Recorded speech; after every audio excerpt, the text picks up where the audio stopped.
आढावा बैठक झालेली आहे, कशा संदर्भात ही बैठक होती?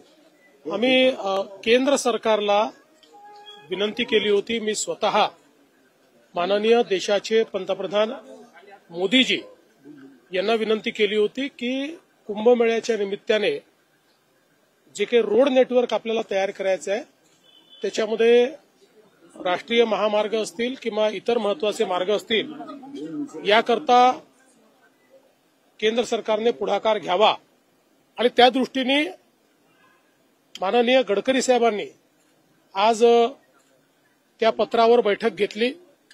जवळपास 8 प्रमुख रस्ते जे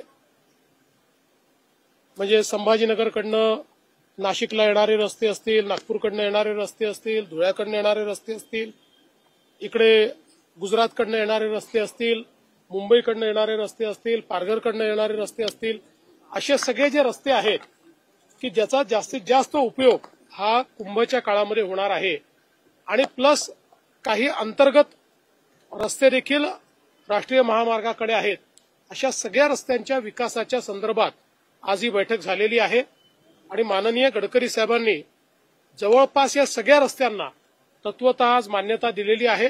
लवकरच त्याचा डीपीआर करून त्याला निधी उपलब्ध करून देण्यात येईल आणि ते काम देखील पूर्ण करण्यात येईल. यामुळे कुंभच्या काळामध्ये जो काही प्रचंड मोठा ट्रॅफिक अपेक्षित आहे त्या ट्रॅफिक करता विस्तारित रोड नेटवर्क हे आपल्याला उपलब्ध होणार आहे. द्वारका सर्कलचा एक मोठा विषय आहे जो कुंभमेळ्यासाठी द्वारका सर्कलचा जो काही विषय आहे त्याच्यामध्ये 2 फेज करायचे ठरले आहेत. पहिल्या फेजमध्ये कुंभपर्यंत जे होऊ शकतं ते करणार आहे आणि त्याच दरम्यान सेकंड फेजचाही वर्क ऑर्डर दिला जाईल, कारण तिथे जे काही इंटरव्हेन्शन्स आहेत त्याला थोडा अधिक वेळ लागणार आहे आणि मग त्या अधिक वेळाकरता कुंभच्या काळात तो भाग खोदून ठेवलेला असेल अशी परिस्थिती येऊ नये म्हणून याला 2 भागांमध्ये आपण परिवर्तित केलेला आहे.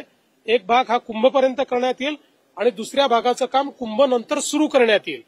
यासोबत नाशिक रिंग रोडचा देखील विषय आज मंजूर झालेला आहे. हो, कुंभ म्हणजे नाशिक आणि त्र्यंबक या 2 ठिकाणी तिथे भाविक जातात, त्यामुळे त्या दरम्यानचा रोडचा एक विषय आहे. नाशिक आणि त्र्यंबक हा जो रस्ता आहे याचंही काम जे आहे ते आम्ही पूर्ण करतो आहोत.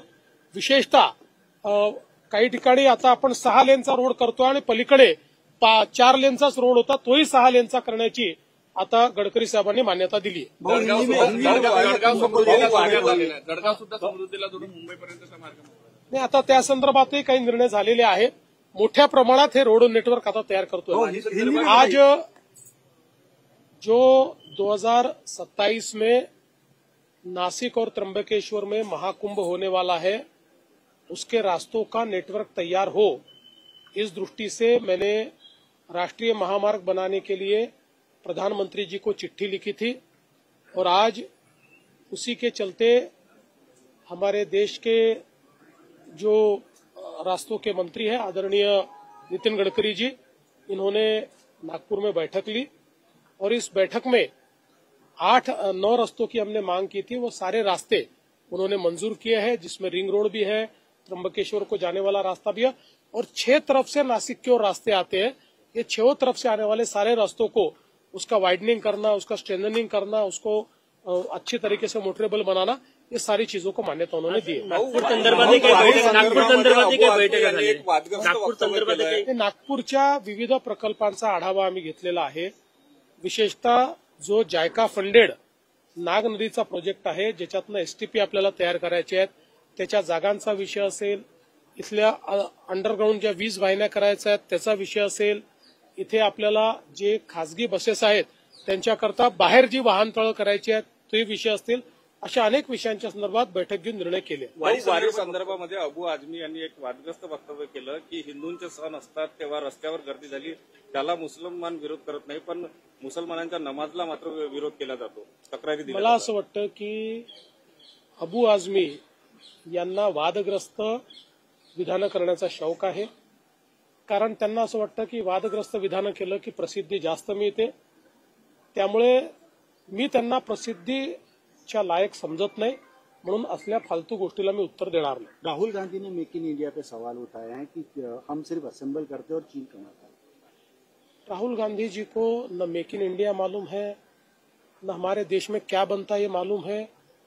शायद राहुल गांधी जी को ये भी मालूम नहीं होगा कि जब तक उनकी सरकार थी तो भारत की अर्थव्यवस्था दुनिया की 11वीं अर्थव्यवस्था थी और मोदी जी ने 10 साल में भारत को दुनिया की 4थी सबसे बड़ी अर्थव्यवस्था बनाया है और आने वाले 2 सालों में दुनिया की 3री सबसे बड़ी अर्थव्यवस्था बनने जा रहे हैं। राहुल गांधी जी होमवर्क करें,